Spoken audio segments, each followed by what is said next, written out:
Welcome to Branding Room Only, the podcast where your personal brand gets a front row seat. I'm Paula Edgar, and if you're here, it's because you know your brand isn't just about what you do. It's about how people experience you. In each episode, you'll hear stories, strategies, and lessons from leaders and influencers who built their brands and made their mark. And I'll share the tools you need to do the same. Let's go. Hi, everyone, and welcome back to Branding Room Only. I'm your host, Paula Edgar, and today we're diving into a topic that's both inspiring and practical: intentions versus goals.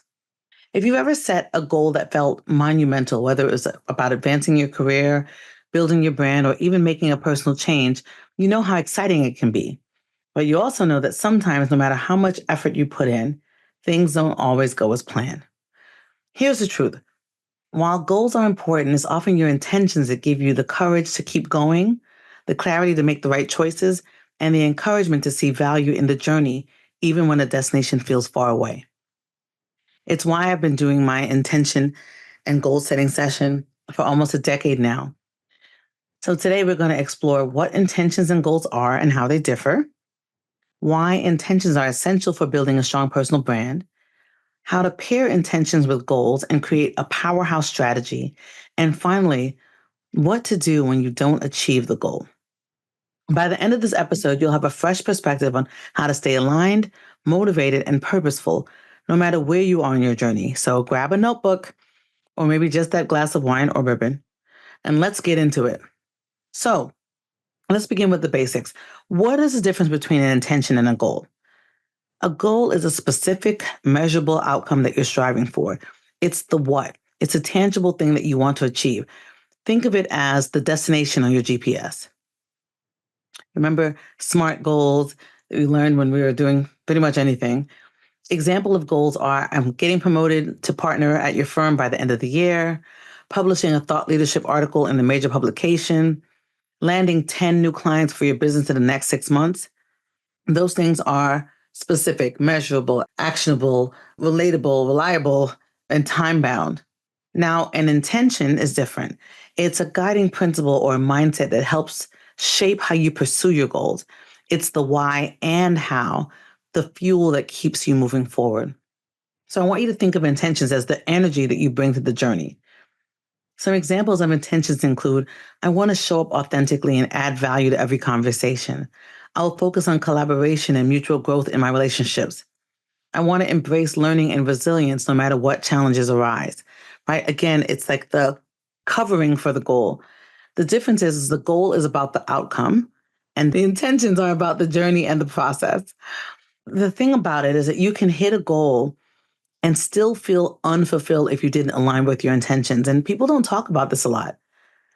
Conversely, you can miss a goal but still feel accomplished because you stayed true to your intentions. And I really love that about intentions. Intentions are about the journey, and the goal is about the destination. So if you think about why intentions are important for building your personal brand, here's the thing. Your brand isn't just what you achieve. It's about how you make people feel, how you feel, the values you demonstrate, and the consistency of your actions. Your brand is the story people tell about you when you're not in the room. So if you think about that, intentions are the invisible drivers of your brand. So they showcase your values, right? Intentions reflect what matters most to you, and people notice when your actions align with your values and also when they don't. They build trust and consistency.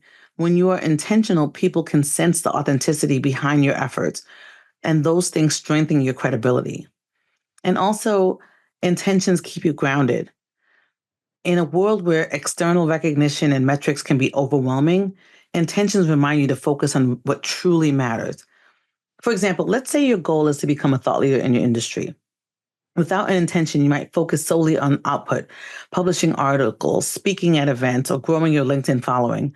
But with an intention like, for example, I want to inspire and educate others through authentic storytelling, your actions will feel more purposeful.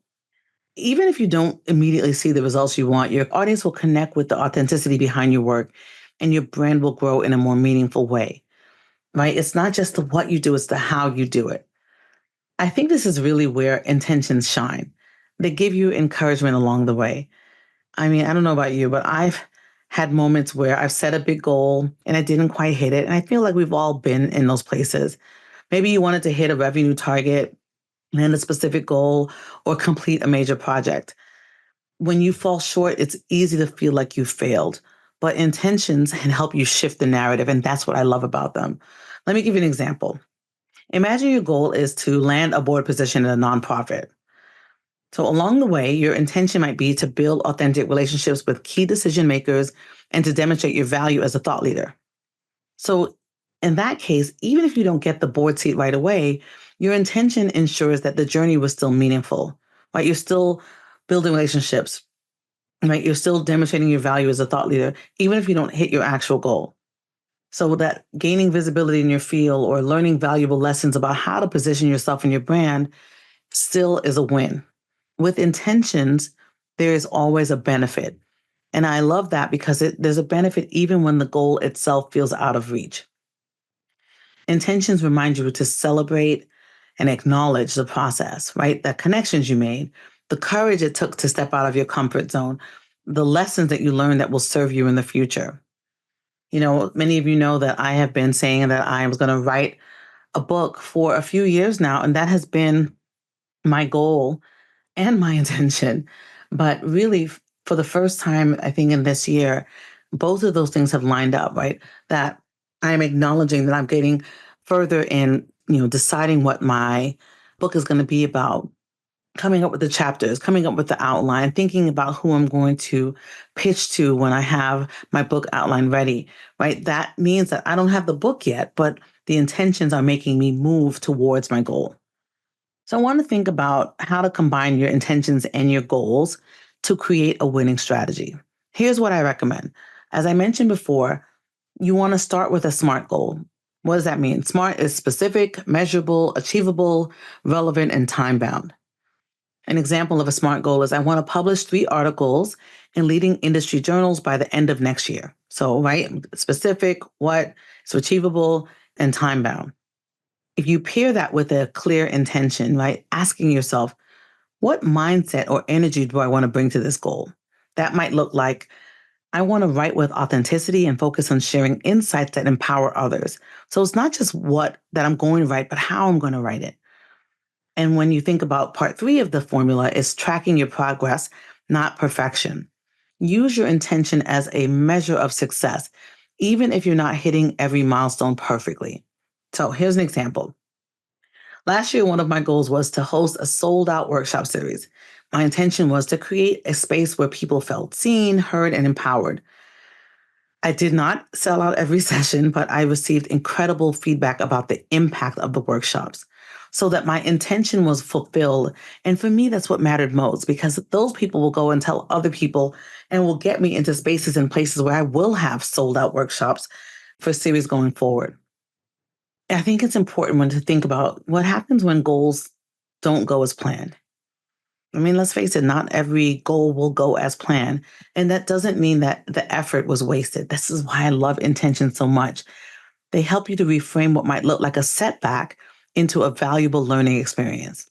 For example, let's say you didn't get that promotion. Reflect on how your intention was to show up as a leader and how that strengthened your confidence and visibility. Let's say you missed your revenue target. Look at how your intention to build meaningful client relationships resulted in referrals or future opportunities. Intentions teach us that success is not just about the outcome, it's about who we become in the process. And, I know I'm going to sound like an evangelist right now, but it's about who we become, right? And I love it because, if it's just singularly about goals, then sometimes we may not get there, but we always get there when it comes to intentions. So, let's bring this all together with some actionable steps. So, if you want to reflect on your values, ask yourself for your brand, what do I want to be known for? What kind of energy do I want to bring to my goals? When it comes to setting those SMART goals, I want you to write down clear, measurable targets that excite you and challenge you. Pair every goal you have with an intention. For example, if your goal is to double your LinkedIn connections in 6 months, then your intention might be to show up consistently with value driven, authentic content on LinkedIn, which will again work towards doubling those connections. I can't say it enough, but because intentions are a part of our plan now, it's important to celebrate your progress along the way. Keep a journal, keep a wins folder, keep a wins jar of small wins, lessons learned, and moments where you felt aligned with your intentions and maybe you've met your goals. And of course, you want to always revisit and recalibrate. Like your brand, your goals and intentions can evolve around over time. You want to check in regularly to see if the goals and intentions still align with where you're headed and be open to if they shift. So here's your challenge. I want you to write down one goal you're currently working on, then pair it with a clear intention that reflects the energy and the values you want to bring to that goal. Remember, goals give you a destination, but intentions give you the encouragement, the alignment, and the joy. I love that word, that you need to navigate the journey. Together, they're ultimately the power duo for building your brand. And I want to remind you, if you're hearing this before my annual intention and goal setting session that I do every January, please do join us. It is 2 hours of me guiding you through exercises to help you pick a word of the year, do your vision board, think about your goals, and reflect on what you've accomplished in terms of your intentions and goals for the previous year. It's a powerful exercise where it's a webinar, so I'm the only one on camera for 2 hours, and we really create magic. So if this episode resonated with you, please share it with a friend or colleague. I would love for you to tag me on LinkedIn, on Instagram, and tell me about the goals that you set and met, the intentions that you set and met, and how they are shaping your past journey or your journey as you go forward. Until next time, everybody, stand by your brand. You've got this. That's it for this episode. I appreciate you hanging out with me on Branding Room Only. Now, please do me a quick favor. Head over to ratethispodcast.com/branding so more people can join this conversation. And make sure to stop by paulaedgar.com/events to see what's next. Whether I'm live, online, or in person, I'd love to see you there. See you next time in the Branding Room. And until then, stand tall, shine bright, and always stand by your brand.